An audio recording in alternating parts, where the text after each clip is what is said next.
Hello दोस्तों, नमस्कार, सत श्री अकाल, अस्सलाम वालेकुम। तो दोस्तों, मैं टीके सिंह और आज मैं आपको सबसे पहले तो आज की तारीख के बारे में बताऊंगा। आज है तारीख 2 जून 2021, यानी 2 जून 2021 और सुबह के इस समय 5 बज रहे हैं। आप कहेंगे 5 बजे इतनी धूप? तो भाई धूप तो यहाँ होती है। ये तो अभी इस समय 24 आवर्स धूप रहती है। 24 नहीं, सॉरी, 22 आवर्स धूप रहती है। और 2 घंटे की जो रात भी होती है ना, वो रात जैसी नहीं होती है, बस केवल रात कहने को होती है। हल्का सा उजाला रहता ही रहता है 24 आवर्स। तो जनाब, शुरू करते हैं आज का वीडियो। तो आज के वीडियो की शुरुआत करते हैं कल से। कल मैंने एक वीडियो बनाया था टूरिस्ट वीज़ा के लिए, अकॉर्डिंग टूरिस्ट वीज़ा, और मैंने सब कुछ बताया था। मैंने कुछ भी कसर बाकी नहीं रखी थी। मैंने सब कुछ बताया कि प्रोफाइल में क्या क्या होना चाहिए, कौन कौन से डॉक्यूमेंट्स चाहिए, इंश्योरेंस कैसा चाहिए, आइटनरी कैसी चाहिए, होटल बुकिंग कैसी चाहिए, पासपोर्ट चाहिए और आईटी रिटर्न चाहिए, कितने सालों की चाहिए, कैसे बनवानी है। ये सारा जिक्र मैंने किया था।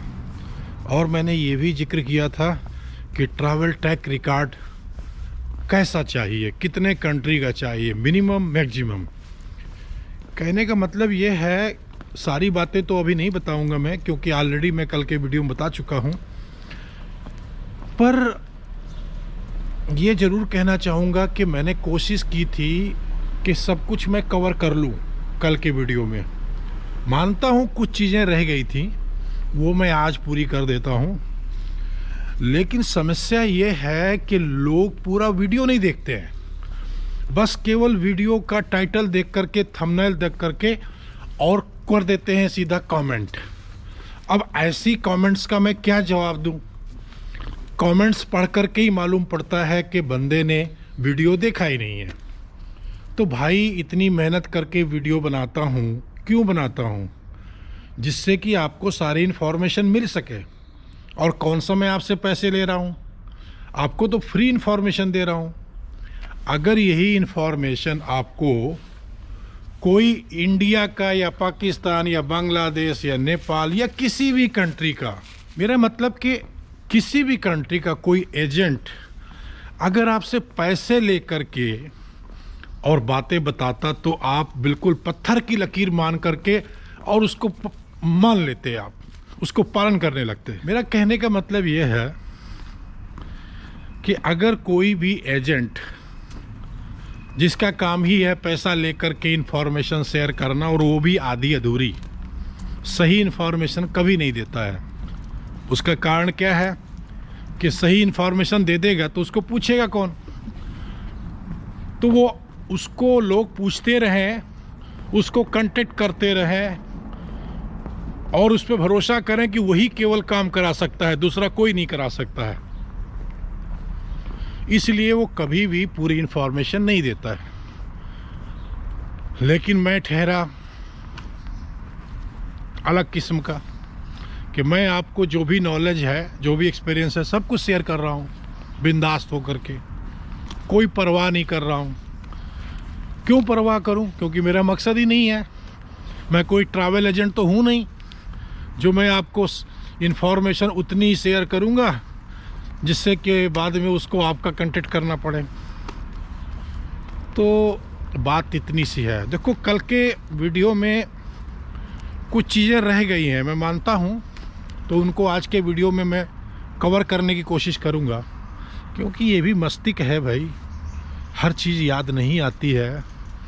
कुछ चीज़ें कमेंट पढ़ने के बाद में याद आती है, कुछ चीज़ें वैसे भी याद आ जाती हैं। तो जैसे जैसे याद आती जाएंगी मैं वीडियो बनाता जाऊँगा, आपकी पूरी मदद करूँगा। आप बेफिक्र रहें। आप ये कतई ना सोचें कि एक वीडियो बना दिया तो दूसरा वीडियो उससे रिलेटेड नहीं मिलेगा। बिल्कुल उससे रिलेटेड आपको दूसरा वीडियो, तीसरा वीडियो, चौथा वीडियो मिलता रहेगा। मैं पार्किंग के अंदर आ गया, गलत जगह आ गया। एक तो बात यह है कि अभी किसी ने कमेंट किया, एक तो बात यह है कि लोग पूरा वीडियो देखते नहीं हैं और कमेंट कर देते हैं। तो सबसे बड़ी प्रॉब्लम तो वहीं पर खड़ी होती है कि भाई वीडियो देखते नहीं हो और कमेंट करते हो, तो मैं ऐसे लोगों को क्या जवाब लिखूं। दिल नहीं करता है जवाब लिखने का, क्योंकि भाई वीडियो बनाया क्यों है, 1 घंटा 15 मिनट या 30 मिनट ऐसा कुछ, 1 घंटे से ऊपर का वीडियो बनाया, क्योंकि भाई इतना बड़ा वीडियो बनाया, इतनी मेहनत किया। वीडियो बनाने में मेहनत लगती है, ऐसे नहीं होता है कि ऐसे वीडियो बन जाता है और आप उसको देखोगे ही नहीं और क्वेश्चन किए जाओगे। इसका मतलब है कि कुछ समझ में नहीं आता है क्या मतलब है इसका। अभी देखो मैं कल के वीडियो में क्या उन्होंने कमेंट किया है, मैं आपको दिखाता हूँ। ये देखो, अब इन्होंने कमेंट किया है, नमस्कार सर, ट्रैवल्स इंश्योरेंस 1 ईयर का कितने का मिलता है। अब ये सोचो कि ये मुझको ये क्वेश्चन कर रहे हैं। अरे भैया, आप जिस कंट्री में हो, आप इंडिया में हो, पाकिस्तान में हो, आप नेपाल में हो, भूटान में हो, दुनिया के किसी भी कंट्री में हो, तो आपको ये क्वेश्चन तो वहाँ पर जो ट्रैवल कंपनीज हैं उनको फ़ोन करके पूछना चाहिए, या जो भी ट्रैवलर्स हैं जो होटल बुकिंग करते हैं या एयर टिकट बुकिंग करते हैं तो उनको पूछना चाहिए। या फिर अगर इतने आप समझदार हैं होते, या फिर अगर आप समझदार होते तो किसी को पूछने की ज़रूरत नहीं होती। डायरेक्ट इंश्योरेंस कंपनी की वेबसाइट ओपन करें और वहाँ पर देख लें, वहाँ पर प्लान भी मिल जाएगा और साथ में आप कितने साल का चाहिए, कितने कंट्री को कवर करना है, तो उसके बारे में जानकारी मिल जाएगी और उसका प्राइस मिल जाएगा। और जिन लोगों को इतना भी नहीं आता है कि वो वेबसाइट ओपन करके प्रीमियम जान सकें, इंश्योरेंस के बारे में जान सकें, या फिर लोकल किसी भी ट्रैवलर्स को, टूर्स एंड ट्रैवल्स वाले को पूछ सकें कि कितना होगा, वो क्या विदेश जाएंगे। विदेश जाने के लिए भी कुछ योग्यता चाहिए कि नहीं चाहिए। एक बंदा, एक ब्लॉगर है यूरोप में बैठ करके, मैं यूरोप में रहता हूँ, मैं इंडिया में तो नहीं रहता हूँ। अब इंडियन हूँ लेकिन रहता तो विदेश में हूँ। तो इंडिया में ना रहता हुआ बंदा है विदेश में रहने वाला, उससे पूछ रहे हो इंश्योरेंस कितने पैसे लगेंगे। अरे भैया, तुम घर में बैठो चुपचाप, तुम्हारा काम नहीं विदेश जाने का।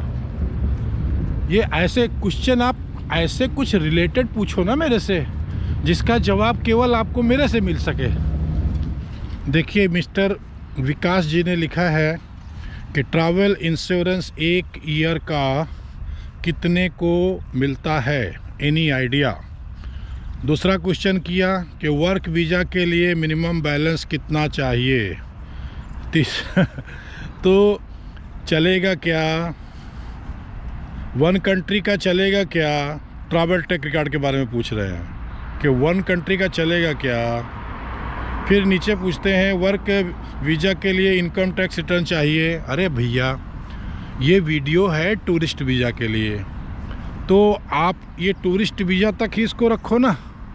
वर्क वीज़ा का मैंने वीडियो नहीं बनाया है, वो जब बनाऊंगा तो उसमें जवाब दूंगा, उसमें बताऊंगा आपको। आप टूरिस्ट वीज़ा का वीडियो देख रहे हो और बात कर रहे हो वर्क वीज़ा का, तो आपको क्या लगता है कि कमेंट में मैं वर्क वीज़ा का सारा कुछ बता दूं और वर्क वीज़ा का वीडियो ना बनाऊं? जो दूसरे लोग हैं जिन्हें ज़रूरत है जानने की, उनको ना बताऊं, उनके लिए कुछ ना करूं। बस आप कमेंट में लिख दो, आज लिख दिया आपने कि भाई वर्क वीज़ा के बारे में, कल लिख दो बिजनेस वीज़ा के बारे में, परसों स्टडी वीज़ा के बारे में, नरसों जो है आप लिख दो सिटीजनशिप के बारे में। मतलब मैं बस आपको कमेंट में सब कुछ लिखता चला जाऊं और मैं वीडियो न बनाऊं। अरे भैया, आज का वीडियो देखो ना, उसको एंजॉय करो। अगर आपकी रिक्वायरमेंट टूरिस्ट वीज़ा है तो इस वीडियो को देखो और समझो, और इस जो चीज़ें ना हो वो क्वेश्चन करो। आपको अगर वर्क वीज़ा है तो इंतज़ार करो, स्टडी वीज़ा है इंतज़ार करो, आपका विजिट वीज़ा है इंतज़ार करो, आपको सिटीजनशिप की बात करनी है इंतज़ार करो, आपको रेजिडेंसी की बात करनी है इंतज़ार करो। 1 बाय 1 आएगा ना। एक वीडियो में ही आपको सारे क्वेश्चन का जवाब नहीं मिल जाएगा, ठीक है। तो आप आपको अगर इस वीडियो से लेना देना है तो इस वीडियो को देखो और इसी से जुड़ी हुई बातें करो, क्वेश्चन जो भी बनता है वो करो। लेकिन अगर आपका जो है तो इंटरेस्ट किसी और सब्जेक्ट में है तो आप तब तक इंतज़ार करो, कोई वीडियो देखो ही मत, क्योंकि भाई आपका इंटरेस्ट तो कहीं और है। जब आएगा नंबर वर्क परमिट का, वर्क वीज़ा का, तब मैं आपको बताऊंगा, ठीक है। अब एक और साहब हैं वीरा चेरी जी, तो वीरा चेरी जी लिखते हैं any consultancy for Europe job. अब जनाब मेरा वीडियो देखते ही नहीं हो यार, आप खाली बस कमेंट करते जाते हो। अब कंसल्टेंसी के बारे में मैं क्या बताऊं, मेरा काम थोड़ी है मैं एजेंट लोगों का आपको नंबर दूं या एड्रेस दूं, ये आप जानो, आपका काम जाने। मैं आपको फ्री में दे रहा हूं ना, तो जो फ्री दे सकता हूं तो आप इंजॉय करो, उसको काम में लो अगर आपके काम का है तो। नहीं है तो आप क्वेश्चन मेरे से मत करो। जो बंदा फ्री में सब कुछ दे रहा हो, फ्री में इंफॉर्मेशन प्रोवाइड कर रहा हो, उससे आप कंसल्टेंसी वाले का नंबर या एड्रेस पूछ रहे हो, तो वो बंदा कहाँ से देगा। मैं जो मेहनत कर रहा हूँ, ये मेहनत क्यों कर रहा हूँ, इसीलिए कर रहा हूँ कि आप मुझसे जो है कंसल्टेंसी का नंबर और एड्रेस पूछें। तो जनाब आप सीरियस नहीं है यार, सीरियस हो जाओ ना। और पहली बात वही आ गई कि भाई बंदा सामने वाला पूछ रहा है कि वर्क परमिट के बारे में, वर्क वीज़ा के बारे में, तो आप वो क्वेश्चन यहाँ करो ही मत। आपके लिए ये वीडियो नहीं है, तो आप इंतज़ार करो। इस वीडियो के कमेंट में मैं आपको किसी और सब्जेक्ट का जवाब नहीं दूंगा, ठीक है। अब आते हैं काम की बात पे। ये तो हो गया कल के वीडियो के कमेंट्स के बारे में, ठीक है। तो कमेंट्स का जवाब मैंने दे दिया, जो कमेंट्स थोड़े बहुत आए थे उसका जवाब मैंने दे दिया। अब बात करते हैं कि कल के वीडियो में बाकी क्या रह गया। तो जो बाकी रह गया उसको आज मैं बताने की कोशिश करूँगा। तो देखो, बैंक स्टेटमेंट के संदर्भ में तो मैंने आपको सब कुछ बता दिया है कि कितना बैलेंस रहना चाहिए, इनकम कितनी दिखनी चाहिए कम से कम, वो भी मैंने एक लिमिट फिक्स कर दी है कि अगर विदेश जाने का सपना है तो 50,000 मिनिमम इनकम होनी चाहिए। जिनकी इनकम 50,000 से कम की है उनके लिए ये वीडियो नहीं है। ये वीडियो उन्हीं के लिए है जिनकी इनकम 50,000 से कम नहीं है। अगर कोई रास्ता होगा 50,000 से कम इनकम वालों के लिए तो वो मैं वीडियो बनाऊंगा आने वाले वक्त में, थोड़ा इंतज़ार करिए। फ़िलहाल जो ये वीडियो बनाया है ये मैंने एग्जाम्पल दिया है कि अगर सपोज आपकी इनकम 50,000 है तो इसका मतलब यही है कि 50,000 से कम की अगर इनकम है तो ये वीडियो आपके लिए नहीं है, आपको टूरिस्ट वीज़ा नहीं मिलेगा। अब आप कुछ बातें खुद ही समझ लो ना कि 50,000 से अगर कम की इनकम है, 50,000 की इनकम, 50,000 जो है इनकम कोई बहुत बड़ी इनकम नहीं होती है। इंडिया, पाकिस्तान, नेपाल, भूटान, हमारे जो साउथ एशियन कंट्रीज़ है या अफ्रीकन कंट्रीज़ है वहाँ पर तो बहुत बड़ी इनकम है 50,000। लेकिन अगर जब आप विदेश जाने का प्लान बनाते हैं, आप विदेशी दौरा करना चाहते हैं, यूरोप जाना चाहते हैं, तो 50,000 की इनकम कोई मायने नहीं रखती है, कोई बहुत बड़ी इनकम नहीं है। अगर आपकी इनकम केवल 30,000 35,000 महीने की है तो आपको कोई भी एम्बेसी वीज़ा नहीं देगी। मैं यूरोपियन एम्बेसी की बात कर रहा हूँ। आपके साउथ एशियन कंट्री के वीज़ा मिल जाएगा, चाहे आपकी इनकम 10,000 की हो या 10,000 की भी ना हो इनकम, तो भी वीज़ा मिल जाएगा। लेकिन यूरोपियन कंट्री, वेस्टर्न कंट्रीज़ का वीज़ा नहीं मिलेगा। अगर 50,000 तक की इनकम नहीं है तो आपको वीज़ा नहीं मिलेगा। अगर आपकी 10,000 15,000 20,000 इनकम है तो कोई कंट्री आपको क्यों वीज़ा देगा। जिस आदमी की हैसियत केवल 10,000 20,000 25,000 30,000 महीने कमाने की है तो वो विदेश को निकलेगा तो उसका परिवार क्या भूखा मरेगा। उसने जो मकान लिया हुआ है किराए पे या खुद का भी है, तो जो घर के खर्चे हैं, मकान किराया है या जो भी है परिवार खर्चा है, वो कौन देगा। क्या सबको बंद करके जाएगा, सबको भूखा मार के विदेश जाएगा। ये कोई भी कंट्री की एम्बेसी सोचती है। एम्बेसी का सोचना ये है कि बंदा अगर 50,000 कमा रहा है तो इसके घर में इसके जो जीवन जीने के लिए, इसके खुद के जीवन जीने के लिए और परिवार के मेंबर्स को जीने के लिए जो इसके डिपेंडेंट हैं, कितना महीने का खर्चा चाहिए, वही सब पता लगता है आपके बैंक स्टेटमेंट से। तो अगर आप कहें कि नहीं जी मैं तो भाई ऐसी बैंक स्टेटमेंट बना लूँ, नहीं भाई मैं ऐसी बैंक स्टेटमेंट बनाऊंगा कि जिसमें 50,000 जो है तो पूरे के पूरे बचत दिखेगी, खर्च दिखेगा ही नहीं। तो एम्बेसी में कोई अनपढ़ लोग नहीं बैठे हुए हैं, अनभिज्ञ लोग नहीं बैठे हुए हैं, सब पढ़े लिखे लोग और विदेशी लोग और देसी लोग भी बैठे हैं, क्योंकि एम्बेसी में स्टाफ देसी भी होता है विदेशी भी होता है, तो उनको सब पता है। और आपसे तो क्वेश्चन भी किए जाते हैं। साथ में आप जब फार्म भरते हैं तो आप अपनी जॉब के बारे में बताते हैं, आपकी फैमिली के बारे में बताते हैं, आपका घर जो है रेंटल है या ऑनरशिप का है, वो सब। तो ये सारी चीज़ें इन्फॉर्मेशन जो एक दूसरे को क्रॉस करती हैं वो सब उनके पास में होती हैं। आप कुछ भी बताओगे, आप सोचोगे कि मैं बहुत ही स्मार्ट हूँ, मैं ये छुपा लूँ वो छुपा लूँ, तो जो इनका जानने का तरीका होता है ना, वो इतना एडवांस होता है कि ये आपसे ही सब कुछ पूछ लेते हैं, क्योंकि आप फार्म भरते हैं, आप डॉक्यूमेंट प्रोवाइड करते हैं, तो उसके बाद फिर ये वेरिफिकेशन भी करते हैं। अगर इनको लगता है तो, हर केस में नहीं करते हैं, पर लगता है तो ये वेरिफिकेशन भी करते हैं। तो कहने का मतलब कि ये आपके बारे में सब कुछ जान लेते हैं। अगर इन्होंने जान लिया है कि भाई आपके 50,000, मैं एग्जांपल दे रहा हूँ, समझने वाले जो विदेश जाना चाहते हैं उनको इतनी समझ होनी चाहिए कि मैं क्या कह रहा हूँ, किसके संदर्भ में कह रहा हूँ। अगर इतनी समझ नहीं है तो घर बैठो, विदेश जाने का सपना छोड़ दो। तो कहने का मतलब कि आप कितने भी स्मार्ट हों, आपकी स्मार्टनेस आप तक ही रखें। जो एम्बेसी होती है ना, वो एक प्रकार से वो कंट्री ही होती है जिस कंट्री में आप जा रहे होते हैं।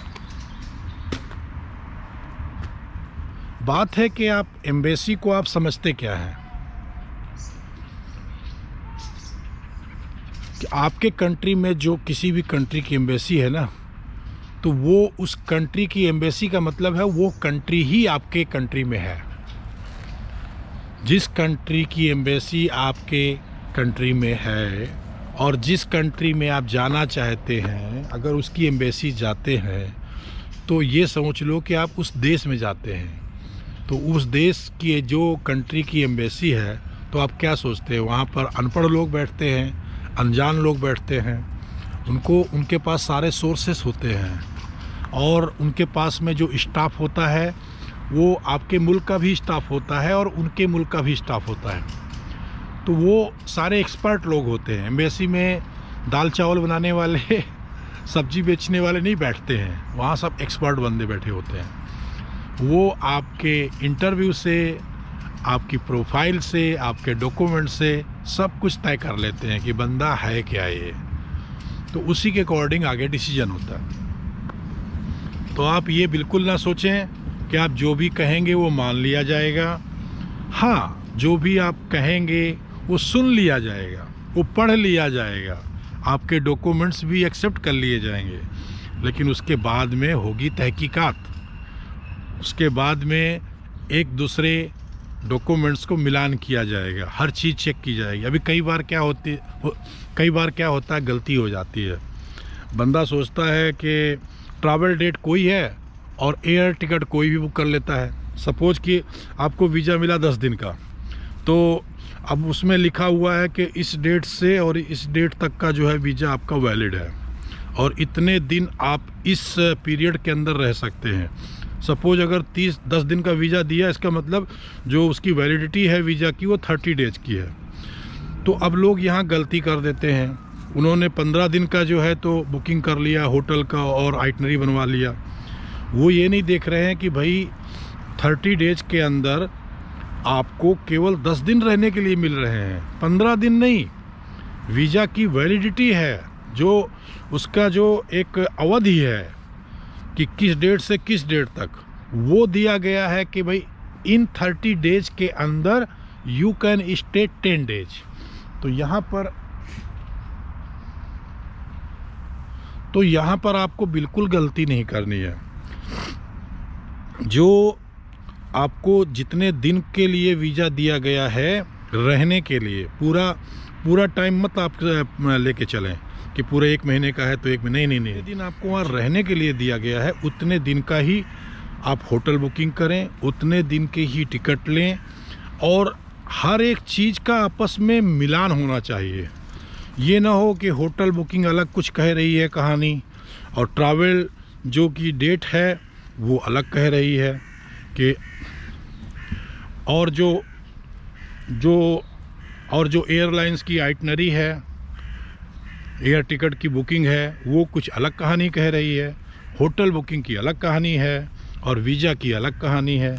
अगर करेंगे आप तो आपको वीज़ा नहीं मिलेगा। तो आपको हर एक चीज़ को सही ढंग से पढ़ना है, समझना है, और उसी के अकॉर्डिंग आगे बढ़ना है। कल के वीडियो में एक बात और रह गई थी बताने के लिए कि इनकम टैक्स की जो रिटर्न है वो कितने की होनी चाहिए। तो जनाब बिल्कुल भी आपको गलत नहीं बोलना है। सपोज अगर 50,000 की आपकी इनकम है बिजनेस से या सैलरी से, कुछ भी हो सकता है। अगर आप सैलरी 50,000 के आसपास पाते हैं या आपकी बिजनेस की इनकम 50,000 के आसपास की है, तो आपकी इनकम टैक्स की रिटर्न भी इसी के अकॉर्डिंग होगी। लेकिन कुछ केस में कुछ अलग भी हो सकता है। कैसे, वो बता दूं आपको कि सपोज 50,000 की इनकम है आपकी बिजनेस से या फिर सैलरी से, लेकिन कुछ आपकी अलग से भी इनकम है।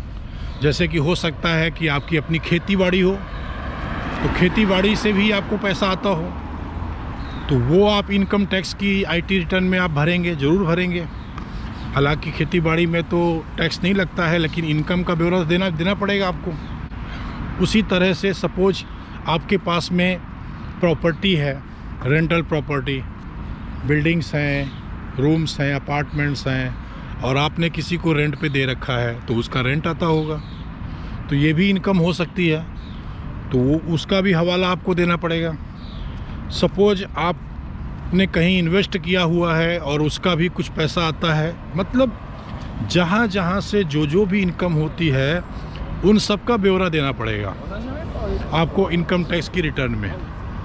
और उसी प्रकार से जब आप टूरिस्ट वीज़ा के लिए फॉर्म भरेंगे तो वहाँ भी आपको हर चीज़ को ध्यान में रखते हुए, यानी कि आपकी सैलरी है या बिजनेस इनकम है, वो भी ध्यान में रखना है कितनी है, और अगर रेंटल प्रॉपर्टी है तो उससे कितनी इनकम आती है वो भी आपको ध्यान में रखना है, और अगर आपकी खेती बाड़ी है और उससे भी इनकम आती है तो उसको भी ध्यान में रखना है। तो सब चीज़ के बारे में आपस में तालमेल बिठा करके कि कहीं भी आप गलत ना हो जाएं, आपकी कोई इन्फॉर्मेशन बाकी ना रह जाए, ना ही एम्बेसी को देने से और ना ही इनकम टैक्स डिपार्टमेंट को। तो सारी चीज़ें सही होनी चाहिए। बंदा गलत करता क्यों है मेरे समझ में ये नहीं आता है। गलत करने की ज़रूरत क्या है? अगर आप अपनी सही प्रोफाइल बनाओगे या प्रोफाइल नहीं भी है तो आपने अगर निश्चय कर लिया है कि मुझे विदेश में जाके कुछ काम करना है, कोई रोज़गार करना है, या विदेश में जाके नौकरी करनी है या घूमने जाना है, तो बंदा उसी तरीके से प्रोफाइल बनाना शुरू करेगा ना। तो आप प्रोफाइल पे काम करें, आप प्रोफाइल बनाइए। मैं कोई नकली प्रोफाइल बनाने की बात नहीं कर रहा हूँ। बहुत बार क्या होता है कि हम प्रोफाइल पे ध्यान ही नहीं देते हैं। हमारी रेगुलर इनकम होती है बिजनेस से, लेकिन वो रिकॉर्ड में नहीं होती है। ठीक है, बहुत सी बार हम सैलरी ले रहे होते हैं, प्राइवेटली ले रहे होते हैं, उसका कोई भी ऑफिशियल प्रूफ नहीं होता है। तो मेरा बस मतलब इतने है। बहुत से लोग होते हैं, मान लो छोटा मोटा बिजनेस करते हैं, यहाँ वहाँ छोटी सी दुकान लगा लिया रोड पे, फुटपाथ पे, लेकिन उनकी इनकम अच्छी है। उनकी इनकम जो है तो 50,000 1 लाख भी कमाते हैं। बहुत सारे जो रोड में बेचने वाले या ये अलग अलग गुमटी में बैठ करके या रेडी लगा करके ऐसा बहुत सारा काम करते हैं लोग, तो उनकी इनकम कभी कभी लाखों में होती है, लेकिन उनके पास में प्रोफाइल नहीं होती है। तो मैं बस यही कहना चाहूँगा कि ऐसे लोगों को अपनी प्रोफाइल बनानी चाहिए। मैं कोई नकली प्रोफाइल बनाने की बात नहीं कर रहा हूँ, और वो कभी मैं कर ही नहीं सकता हूँ, क्योंकि मेरा ये चैनल, मेरे वीडियोज़, मेरा मार्गदर्शन केवल जेन्युइन लोगों के लिए है। नकली लोग, फ्रॉड लोग, फेक लोग के लिए मेरा चैनल और मेरी इन्फॉर्मेशन, मेरा मार्गदर्शन बिल्कुल नहीं है। तो यही कहना चाह रहा था कि भाई आपको इनकम टैक्स की जो फ़ाइल बनानी है तो उसमें ध्यान देना है, हर चीज़ को मेंशन करना है, कोई चीज़ को आपको बाकी नहीं रखना है, और ना ही जो है तो बढ़ा चढ़ा के लिखना है। बहुत से लोग क्या होते हैं कि सोचते हैं कि हमारी आईटी रिटर्न बड़ी होगी, हम उसमें जो 10 लाख 20 लाख की इनकम दिखाएंगे, कुछ दिन टैक्स भर देंगे तो मेरे को वीज़ा मिल जाएगा या बड़ा लोन मिल जाएगा। लेकिन भैया जो आपकी बैंक स्टेटमेंट क्या कहती है? बैंक स्टेटमेंट तो ऐसा नहीं कहती है ना। टूरिस्ट वीज़ा में एक चीज़ और बताऊं आपको कि अगर आप वीज़ा अप्लाई करते हैं और आप शादीशुदा हैं, आपकी वाइफ भी हैं, तो बेहतर होगा ऐसी कंडीशन में आप जो है तो जो वीज़ा अप्लाई करें वो अपनी वाइफ के साथ करें, अकेले ना करें। तो उससे वीज़ा मिलने के चांसेस 200% बढ़ जाते हैं। अगर आप ऐसा नहीं करते हैं, आप शादीशुदा हैं, आपकी उम्र 40 से कम की है और आप अकेले विदेश जाना चाहते हैं 18, 19 साल, 20 साल, 21 साल, 25 साल की उम्र में, तो एम्बेसी सीधा आपसे क्वेश्चन करेगी कि you are married, then why you are going alone? If you need tourist visa, it means you want to travel as a tourist. तो अकेले ही क्यों? आप अकेले ही उनके देश को क्यों घूमना चाहते हैं, अपनी वाइफ को क्यों नहीं? ये क्वेश्चन बहुत बड़ा क्वेश्चन है। आप कहेंगे जी नहीं मेरी वाइफ तो इंटरेस्टेड नहीं है, तो ये मान्य नहीं होगा।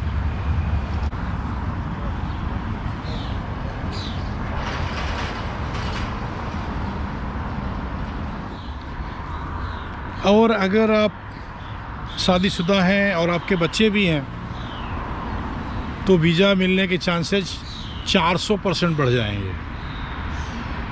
तब आप अप्लाई करेंगे खुद के लिए, वाइफ के लिए और बच्चों के लिए। एक बात का ध्यान रखना कि ऐसी स्थिति में, ऐसी सूरत में आपकी इनकम भी 4 गुना होनी चाहिए। आप समझ रहे हैं मेरी बात को कि 50,000 की जो इनकम है वो एक बंदे के लिए है, 2 बंदे के लिए 1 लाख की इनकम होनी चाहिए। और बच्चे भी साथ में जुड़ गए तो 50,000 उनका भी ले लो। आप ना 50,000 लो, 2 बच्चों का 50,000 तो ले सकते हो, यानी 1.5 लाख की इनकम।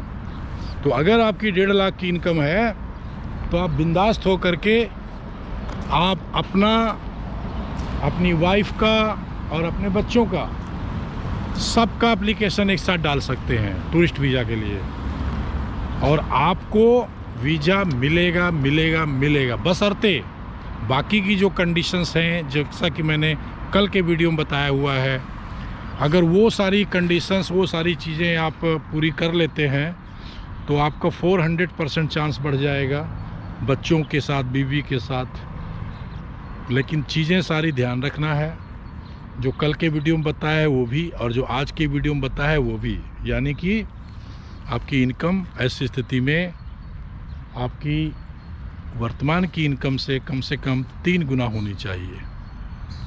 50,000 की जगह में 1.5 लाख की होनी चाहिए। अगर आपके 2 बच्चे हैं, वाइफ हैं और आप खुद हैं, 3-4 लोगों का या 3 लोगों का एप्लीकेशन डालते हैं तो आपकी इनकम जो है 1.5 लाख रुपए हर महीने इंडिया के हिसाब से।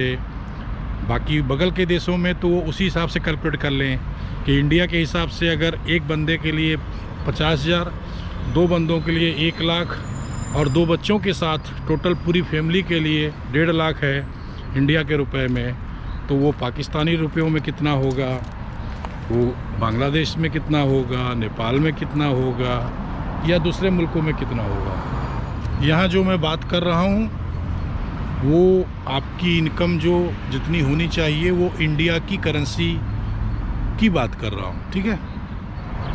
कुछ बातें और बता दें कि भाई आप अगर विदेश यात्रा कर रहे हैं, चाहे वो पहली बार हो चाहे दूसरी बार,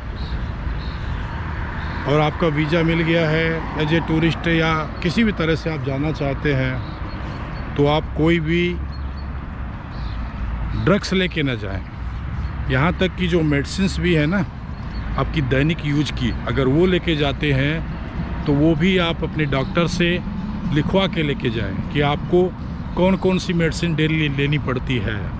तो उसकी डिटेल्स लिखित रूप में सर्टिफाइड डॉक्टर जो भी है, तो जो भी सर्टिफाइड डॉक्टर है, जो आपका डॉक्टर है, तो उससे लिखवा के लेके जाएं। और जो भी आप मेडिसिन से बाई किया है तो उसकी स्लिप भी साथ में रखें, और उतनी मेडिसिन लेके जाएं जितनी आपको ज़रूरत हो आपके यात्रा प्लान के मुताबिक। हाँ, कुछ परसेंट ज़्यादा रख सकते हैं, क्योंकि कभी कभी प्लान मिस होता है या कभी कभी कोई इमरजेंसी आ जाती है और आपको ज़्यादा दिन रहना पड़ता है।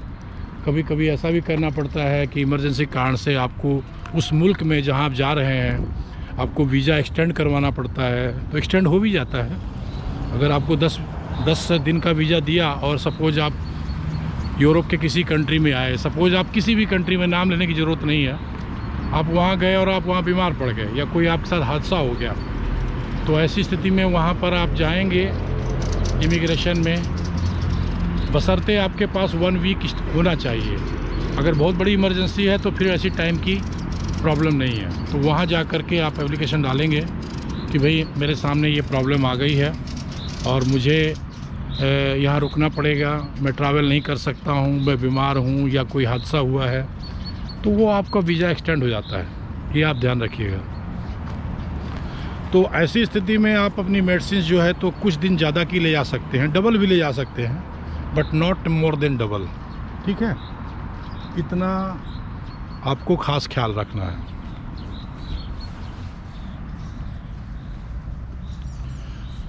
और सबसे बड़ी बात क्या है कि जब भी आप जो है सारे डॉक्यूमेंट्स रेडी कर लें, सब कुछ रेडी कर लिया, आपने कवरिंग लेटर बना लिया। ये वीडियो, आज का वीडियो, ये उन्हीं के लिए काम का है जिन्होंने कल के वीडियो को देखा है। जिन्होंने कल का वीडियो नहीं देखा है तो आज के वीडियो को देख करके पूरी बात समझ में नहीं पाएंगे कि मैं किस संदर्भ में क्या बात कर रहा हूँ। तो आज का वीडियो अगर पूरी तरीके से समझना है तो कल का वीडियो पहले देखना ज़रूरी है। तो मैं कह रहा था कि जब आप एम्बेसी जाते हैं, अपॉइंटमेंट लेते हैं, उसके पहले एक बार आपको अपने सारे डॉक्यूमेंट्स को अच्छी तरह से चेक कर लेना चाहिए। डेट्स वगैरह है, कभी कभी गलती होती है कि होटल बुकिंग की डेट अलग होती है और आइटनरी में डेट अलग कह रहा होता है, तो ये सारी चीज़ें बहुत ध्यान देने का, प्रिपेयर करने का, तब एम्बेसी जाने का। ऐसे नहीं एम्बेसी पहुंच जाने का। अपने डॉक्यूमेंट्स को बार बार आप चेक कीजिए कि फॉर्म में जो भरा है और सब चीज़ें जो आपके रियल लाइफ में हैं वो सही तरीके से अरेंज की है, नहीं की है, आपने कहीं कोई गलती तो नहीं की है जिससे कि आपके झूठ का पर्दाफाश हो रहा हो। तो आपको झूठ कर बोलना ही नहीं, अगर झूठ बोलेंगे तो फंसेंगे। आपको सच ही बोलना है, जो रियल प्रोफाइल है वही बतानी है, लेकिन उसको भी सही तरीके से अरेंज करना है। मतलब ये वो ना हो कि गलतियां हो जाएं कहीं पर, जैसे कि ये आइटनरी बनाने में या होटल बुकिंग में या इंश्योरेंस लेने में डेट कुछ अलग कह रही हो और आपका ट्रैवल प्लान कुछ अलग हो, तो ये सारी चीज़ें आपको ध्यान रखना है। ठीक है जी। अगर आपको एम्बेसी में इंटरव्यू के लिए बुलाया जाता है तो इंटरव्यू में आप जो भी आपको क्वेश्चन किया जाए उस क्वेश्चन का केवल उतना ही जवाब दें जितना ज़रूरी हो। कभी कभी क्वेश्चन होता है कि आपके पास में कितने पैसे हैं, कितना फ़ंड है इस यात्रा के लिए, तो आप बोलते हैं जी मेरे पास तो बहुत सारे पैसे हैं, मेरे पास तो 10 लाख मेरे बैंक में पड़े हुए हैं, फिर मेरे फ्रेंड के पास में है, रिश्तेदार के पास में है, मैं उनको फ़ोन कर लूँगा, वहाँ से मंगवा लूँगा, या मेरा। और दुनिया भर की बातें नहीं करनी है आपको, दुनिया भर की इन्फॉर्मेशन नहीं देनी है। वो जो क्वेश्चन कर रहे हैं उसका ही जवाब दो। तो ऐसे बहुत सारे क्वेश्चन आपसे वो कर सकते हैं। कंट्री के बारे में पूछ सकते हैं। अगर पूछ रहे हैं भाई जर्मनी में फ्रैंकफर्ट कहाँ है, तो आपको उतना ही बताना है। बर्लिन कहाँ है, हैम्बर्ग कहाँ है, वो नहीं बताना है। अगर आपको पूछ रहे हैं कि यूरोप में इस्टोनिया कहाँ है, तो आप इस्टोनिया जो है तो नॉर्थ में है, नॉर्थ ईस्ट में है, वेस्ट में है, साउथ में है, क्या है वो बताएंगे। और उसका नेबर कंट्री कौन सा है, मतलब इस्टोनिया के बगल में फिनलैंड है, स्वीडन है, रसिया है, लाटविया है, तो उसका जिक्र करेंगे। बहुत ज़्यादा जिक्र नहीं करना है, लिमिटेड करना है, कम से कम शब्दों में केवल जवाब देना है क्वेश्चन का। नया क्वेश्चन खुद ही क्रिएट करो और खुद ही जवाब देते जाओ, ये गलती मत करना। ऐसा करने से आप सोचते हो ज़्यादा इन्फॉर्मेशन दे रहे हो तो आपका पॉजिटिव होगा, जी नहीं, वो निगेटिव हो जाएगा। रिलेटेड क्वेश्चन का ही जवाब दें, अनवांटेड क्वेश्चन को खुद ही क्रिएट ना करें, खुद ही जवाब ना दें, ठीक है। कभी भी डॉक्यूमेंट्स रेडी करते समय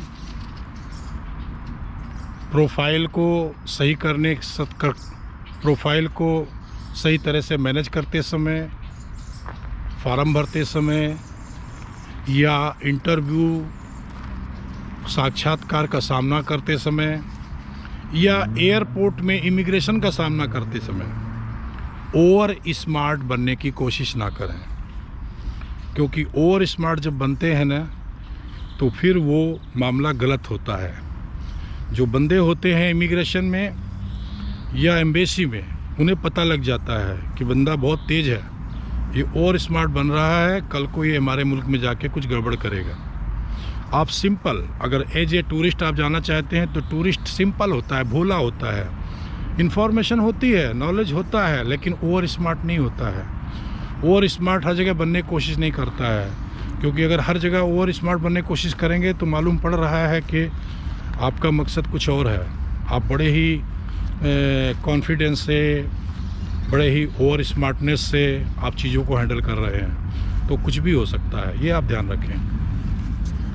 तो आज के वीडियो में मैंने केवल कुछ करेक्शंस किए हैं, करेक्शन तो नहीं कहेंगे लेकिन कुछ एडिशनल बातें बताई हैं कल के वीडियो के संदर्भ में। कुछ क्वेश्चंस का जवाब दिया है, कुछ कमेंट्स का जवाब दिया है। तो आज का वीडियो मैंने कल के वीडियो के संदर्भ में ही बनाया है। अब आने वाला वीडियो मैं जो बनाऊंगा वो होगा वर्क परमिट से रिलेटेड, कि अगर वर्क परमिट हासिल करना है किसी भी यूरोपियन मुल्क में या कोई भी वेस्टर्न कंट्री में, वो अमेरिका भी हो सकता है, कनाडा, ऑस्ट्रेलिया भी हो सकता है, तो उसके लिए क्या करें, वर्क परमिट हासिल कैसे करें, उसके लिए मिनिमम अर्हता, मिनिमम योग्यता क्या चाहिए और किस योग्यता के माध्यम से विदेश जा सकते हैं, वर्क परमिट हासिल कर सकते हैं। तो ये सारी चर्चा अगले वीडियो में मैं करूँगा।